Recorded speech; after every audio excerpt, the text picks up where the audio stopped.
Buong giting na hinarap ni kapatid na Mercy Torres ang mga pagsubok ng buhay, gaano man ito kabigat. Kwento ukol sa isang bata na hinubog ng kanyang mga magulang sa tunay na pananampalataya at sa masiglang paglilingkod sa Panginoon Diyos. At ang kasaysayan ng tagumpay ni kapatid na Rosendo Dian, matutunghayan ninyo sa edisyong ito ng Pananampalataya, Pag-asa at Pag-ibig.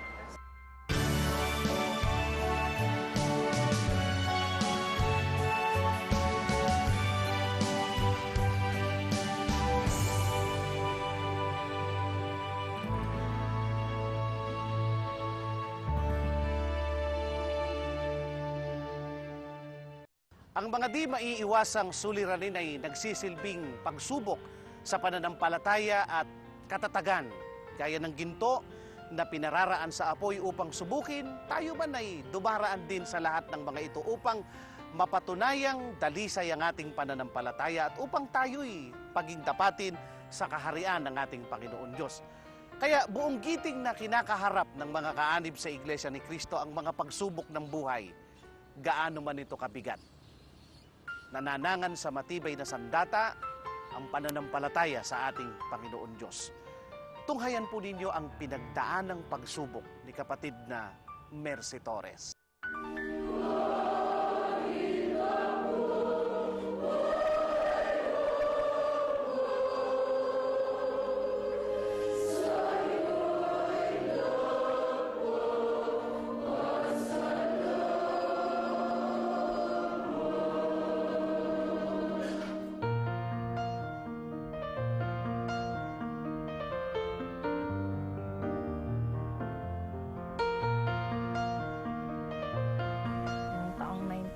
Po, ako po ay nagkasakit ng rheumatic heart disease. Ako po ay na-admit dito po sa Dole, Philippines, Pulumulok, South Cotabato. At ako po ay ini-refer sa Philippine Heart Center. 1992, dinala po ako sa Philippine Heart Center. Schedule po ako na i-open heart surgery. Nung ako po ay nasa hospital na general check-up po ako, sabi ng doktor, bubuksan daw yung puso ko. Papalitan ng 2 valve. Nung time na yun, natakot po ako kasi kumuha ng figurin yung doktor at saka dinemo sa akin kung paano po ako operahan. Buksan daw po ang puso ko at saka lalagyan ng valve sa loob. Hindi ako natuloy nagpa-opera kasi natakot po ako. Umuwi kami dito sa Mindanao na hindi ako na-operahan. Na inatake naman po ako uli noong 1993. Tinawagan na po namin yung doktor na mag-opera sa akin. Laking gulat namin kasi nagbago ang desisyon ng doktor na hindi na lang po ako i-open heart kasi mahirap daw sa akin. Nasa bingit ng kamatayan po daw ako, sabi ng doktor. Kaya ang ginawa na lang po sa akin ay balloon valvotomy ang tawag.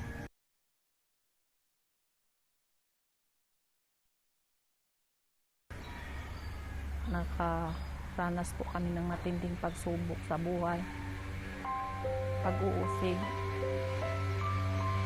Pinakasakit po na naranasan ko po sa buhay. Yung pinatay po ang anak ko sa aking harapan. Taong 2005. Pinasok po kami sa aming tindahan. Kasi yung anak ko na pinatay, inutusan ko po yun sa palengke na bumili ng pandesal at saka pansit. Pagdating niya sa tindahan, sinundan siya ng lalaki. Binaril siya, nasa likuran ko siya. Ako sana ang una-unang tatamaan. Pero nakailag po ako. Kaya yung anak ko po ang natamaan.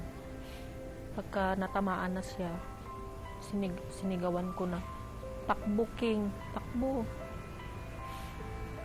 Tapos yung anak ko na dalaga, nasa tabi ko, inila ko siya palabas. Nung palabas kami, sumigaw yung anak ko na natamaan. Mamang, sabi niya. Mamang, sabi niya. Wala man akong magawa kasi 2 baril ang nasa harapan namin. Sumigaw ako ng tulong, tulong. Tulungan niyo po kami kung ganun. walang nagtulong, walang lumapit sa amin kasi takot na takot sila. Pagkatapos nabaril yung anak ko, binalikan namin ng anak kong dalaga. Pinalakyan namin, nakahandusay, puno, duguan. Sumigaw pa rin ako ng tulong. Tulungan niyo kami, dali natin sa ospital ang anak ko. Walang lumapit. Takot na takot sila. Ang ginawa ko, nuhat ko yung anak ko palabas. Saka pa lumapit yung mga may sasakyan. Dinala namin sa Dole Hospital, pero sa daanan pa lang patay na po ang anak ko. Sabi ng mga CIDG at police, mistaken identity po daw ang anak ko. Hindi pa rin nahuli yung pumaril sa anak ko hanggang ngayon.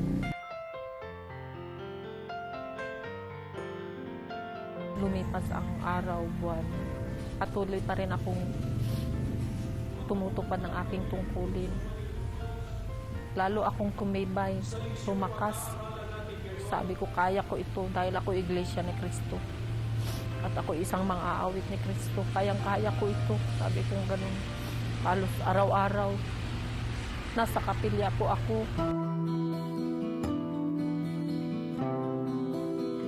Noong December 31, 11:58 ng madaling araw ng gabi.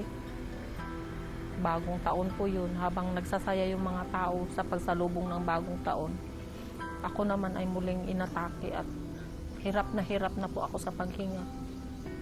Ang una ko pong ginawa, nagpatawag po ako ng may tungkulin.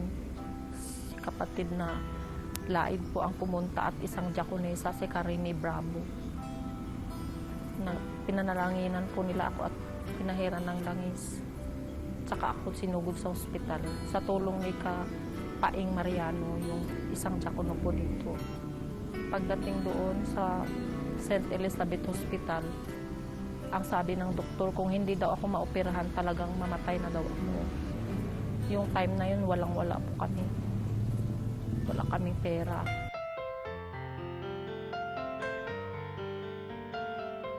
Tapos nung nandoon na kami sa Davao, pagdating namin doon, sinalubong kami kaagad ng isang doktor. Sabi niya, baka daw maisali ako sa mission opera. Habang hinihintay ko po yung oras na aking operasyon, umaawit po ako ng mga pagpupuri sa Ama.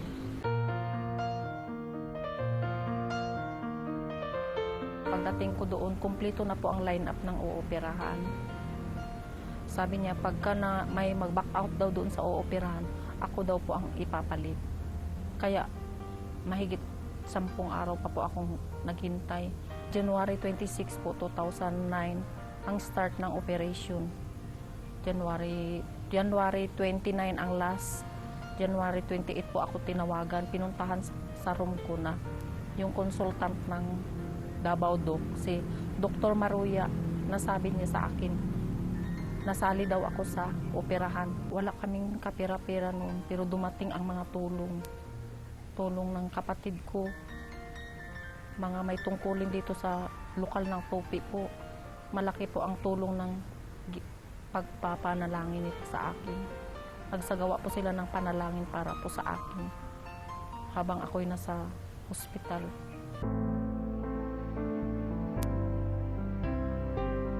Bago ako ipinasok sa operating room, nanalangin po muna. At pagkatapos ng ako'y naoperahan, laking gulat ng mga doktor kasi bigla ako pong nanalangin. Diyos ko po, maawa ka sa akin. Pagalingin mo po ako, maawa ka. Nagulat yung nurse at saka mga doktor. Ngayon lang daw sila nakasaksi ng isang pasyente na bagong opera sa puso na nanalangin pagkatapos ng opera.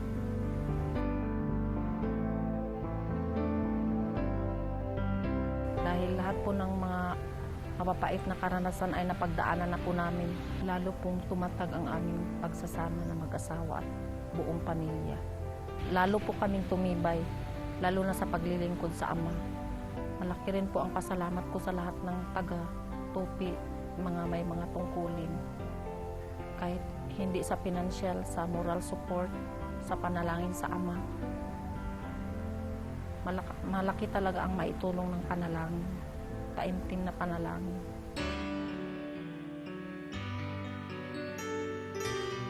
Anumang mga pagsubok na darating sa kanilang buhay, sa ating buhay, kayang-kaya natin yang lampasan basta lagi tayong tumutupad ng ating tungkulin at tumawag sa Ama ng taimtim.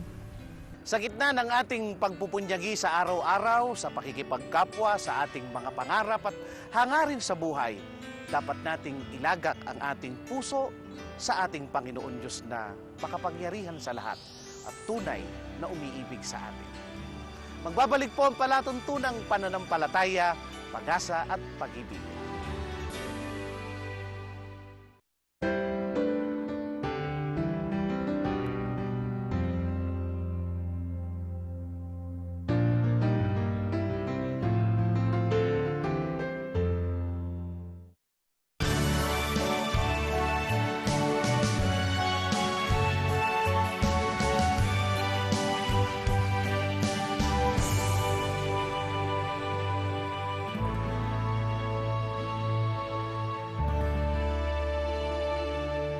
Sa alinman lipunan, kinikilala ang kahalagahan ng pamilya sapagkat dito unang hinuhubog ang ating pagkatao. Kaya't isang mahalagang pananagutan ng bawat magulang na ituro sa mga anak ang kagandahang asal, mabuting pakikitungo sa kapwa at ang marapat na gawi. At sa ibabaw nito, kinikilala ng mga magulang na kaanib sa Iglesia ni Cristo na ang pinakamahalagang dapat na maimulat sa mga anak ay ang pagsunod sa mga kalooban ng ating Panginoon Diyos. Tunghayan natin ang kwento ukol sa isang bata na hinubog ng kanyang mga magulang sa tunay na pananampalataya at sa masiglang paglilingkod sa ating Panginoon Diyos.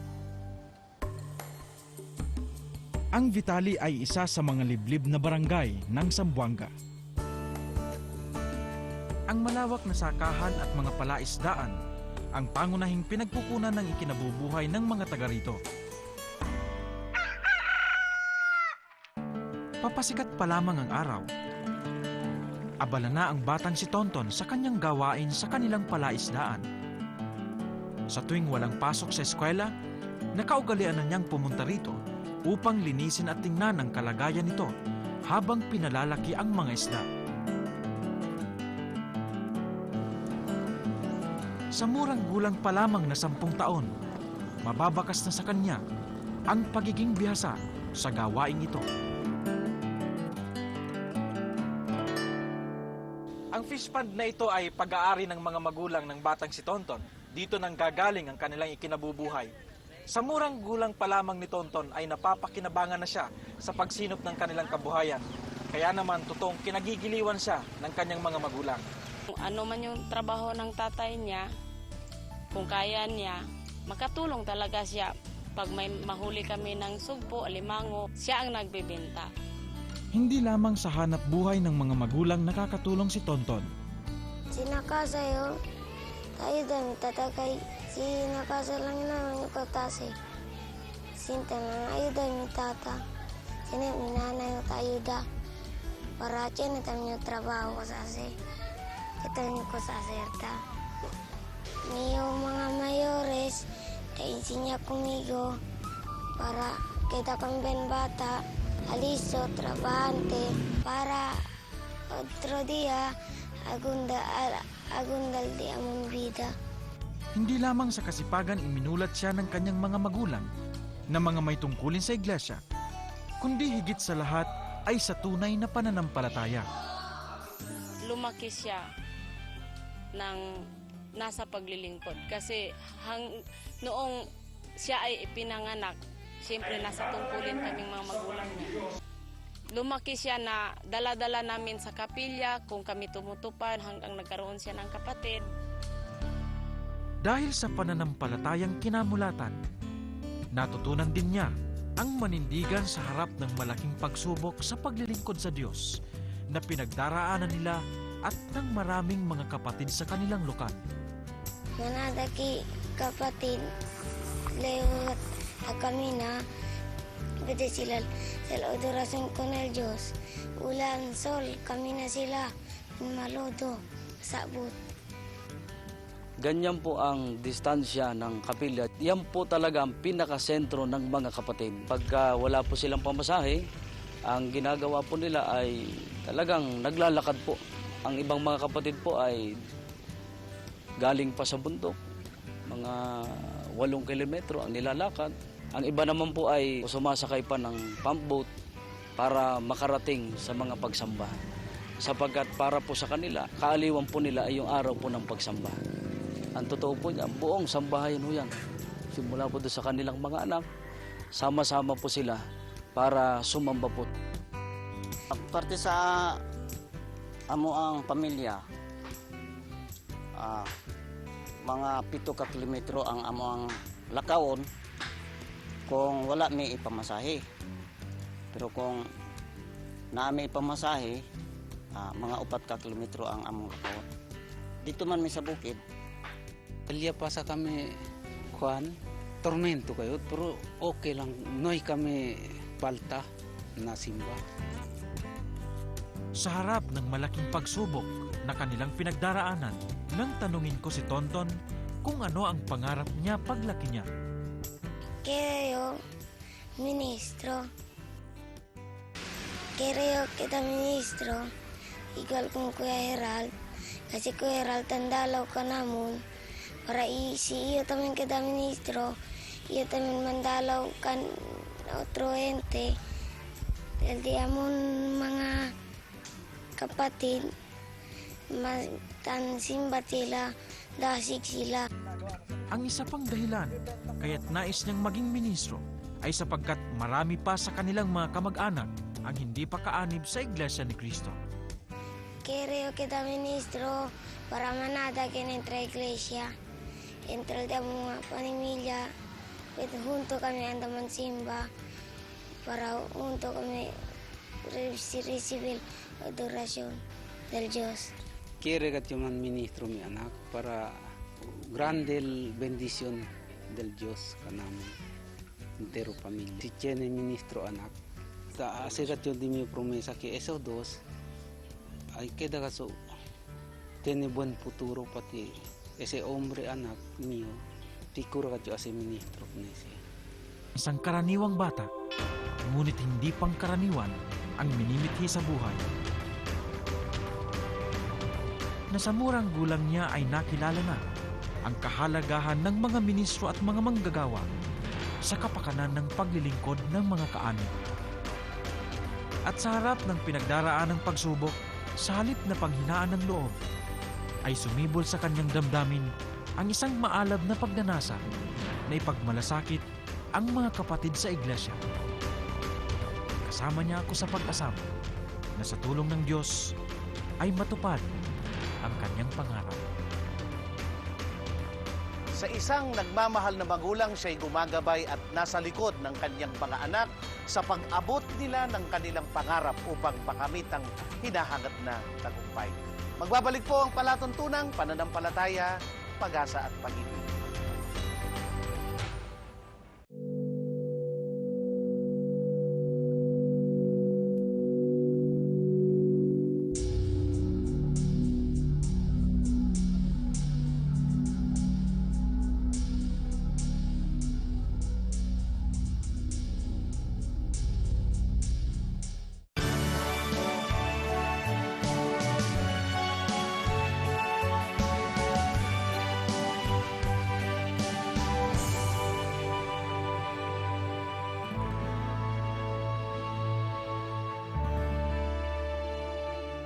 Marami nang nalathala hinggil sa inaakalang susi ng tagumpay.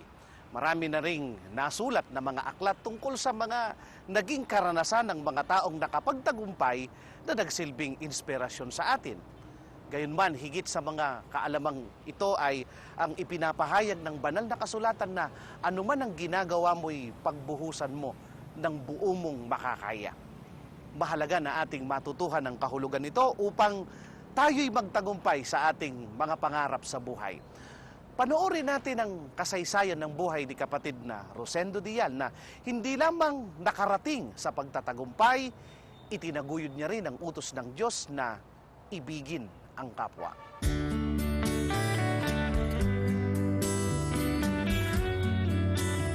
Nung nag-aaral ako, ang una kong tinignan kasi kung ano yung madaling matapos sa pag-aaral kasi working student ako. So, nagtatrabaho ako ng pinakamalapit sa area ko. Nasa Las Piñas ako nung nagtatrabaho. And then, yung pinakamalapit na school is yung Perpetual Health College of Rizal. Hindi ito yung talagang gusto ko magpulis. Pangarap ko na malit ako maging engineer Pero tawag ng pangangailangan. So, kung iba ang kukunin kong kurso, hindi kakayanin ang sweldo ko. Yung criminology, malit lamang ang tuition. Sa tingin ko, kaya kong tapusin ito dahil hindi ganun kahirap yung kanyang mga subject. Kaya nag-criminology ako. Kumuha ako ng criminology. Doon na na-develop sa sarili ko yung pagpupulis.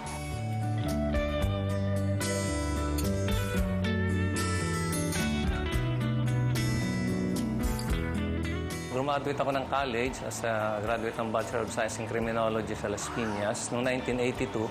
But after that, nag-work muna ako sa isang school as commandant. And then, saka ako nag-take ng exam sa entrance exam sa Philippine National Police Academy. And then, sinwerte naman, nakapasok sa Police Academy. After 2 years, I graduated as and na-designate bilang isang police lieutenant. From there, nag-start na yung buhay ko bilang law enforcement officer. Noong 1998, lumipat ako sa BGMP. Na-assign kagad ako as warden ng Manila City Jail. And then, naging warden ako ng Mandaluyong City Jail, Pasay City Jail. After that, na-assign ako sa national office namin. Naging director ko ng program development. And then, ilang buwan lang, dinala ako sa Mindanao area. Kasi that time, may mga trouble doon sa mga region namin. So, parang naging taga-patsap ako ng mga problema namin. Dinala ako sa Region 9 as regional director.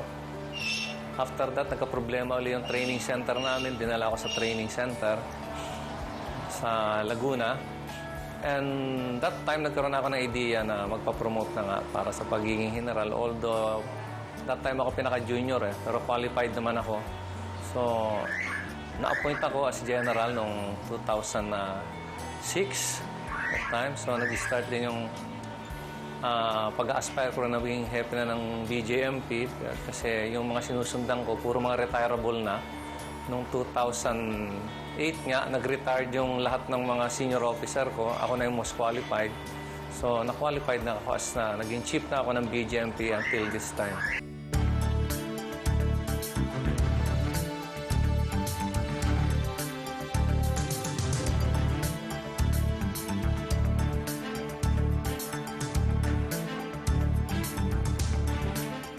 Bilang hepe ng Bureau of Jail Management and Penology, sakop namin yung lahat ng municipal jail, city jail, tsaka district jail dito sa buong Pilipinas. Yung lahat ng inmate na nakukumit sa amin, habang nag-aantay ng kanilang trial, nag-aantay ng final conviction, at saka nagseserve ng sentence na below 3 years, nasa pangangalaga namin yan. Pagka nasentensya ng more than 3 years, sinatransfer na namin sa Bureau of Correction.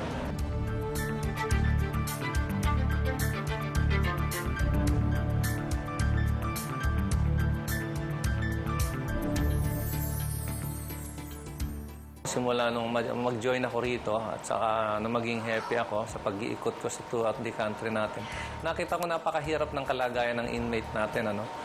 Yun lang talagang makulong ka, mahirap na So, mas lalo na yung kalagayan sa loob kasi unang-una, yung facilities natin, yung jail facilities natin, hindi naman pare-parehas na parehong may malaki, may maliit, merong selda lang talaga. So, yung congestion, masikip sila doon. At pagka masikip, tuloy-tuloy na yan. Nandiyan na yung sakit, kung ano-anong problema na ang nangyayari sa kanila sa loob. Although may mga programa naman ng BGMP, kasi ang number 1 naming mandate is safekeeping, see to it na sila ay safe sa loob, madala namin sa court hearing, maibalik namin sa jail. And the other one, yung development nila. So, niya-develop namin ng inmate, pero hindi sapat yun. Kasi may mga inmate tayo talagang karamihan kaya nakulong dyan dahil wala talagang pampiyansa, walang pera, sa kahirapan. Nandiyan pa yung nakulong na, wala pang kamag-anak na dumadalaw. Yung iba naman, iniwan ng pamilya, iniwan ng asawa dahil sa nagkaroon ng problema. mahirap na nga, nakulong pa siya. So ang naging focus ng pamilya buhay yung sarili ng pamilya. So habang nasa loob, talagang mahirap ang kalagayan nila.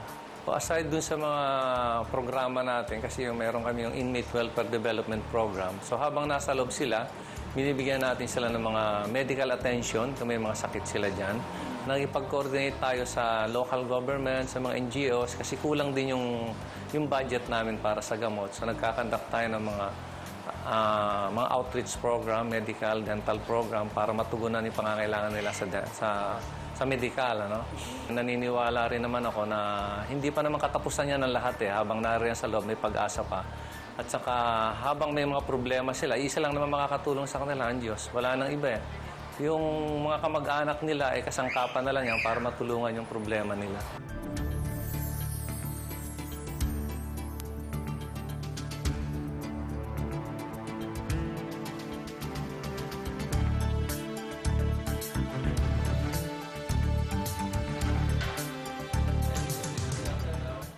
Si Director Dial, siya yung official natin na kapag may sinabi yan siya, talagang pipilitin niyang tapusin at gawin. Patuloy po niyang pinapaunlad ang aming ahensya. Boss na hindi ka pababayaan, dinidirect niya talaga kung ano ang dapat mong gawin. Sir has a very generous heart.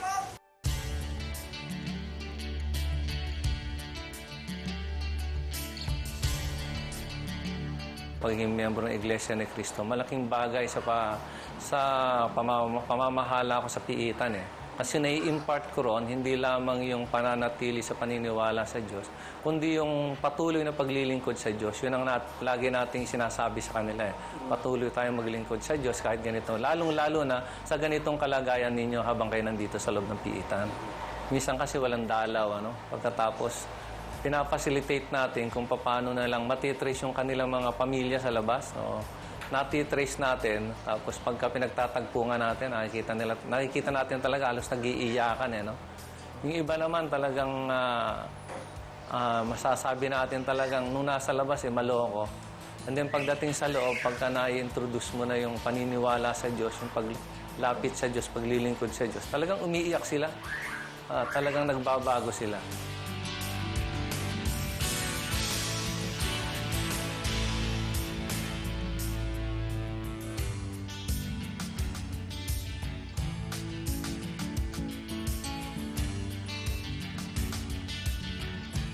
Mabait siyang asawa,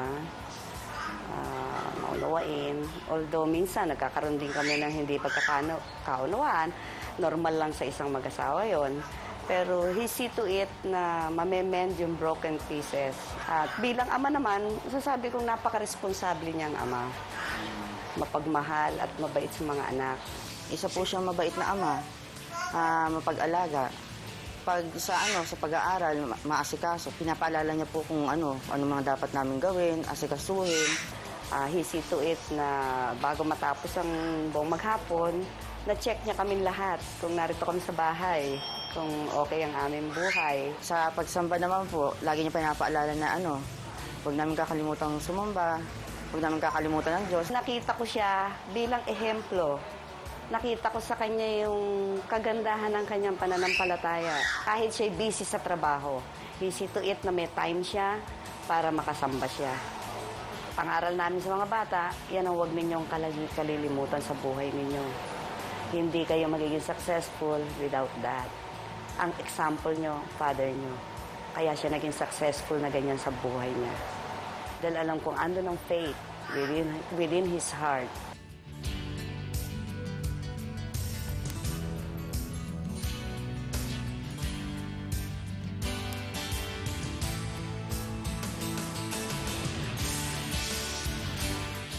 Napakalaking bahagi sa akin yung naging iglesia ako, kasi doon ko na nakikita yung kaibahan ng buhay. Iba yung talagang nasa loob ka ng iglesia. Nagiging may takot ka sa Diyos. Yung bawat gagawin mo, nagdadalawang isip ka muna. Ano ba to? Tama ba itong gagawin ko? Ano ang magiging kahinatnan nito?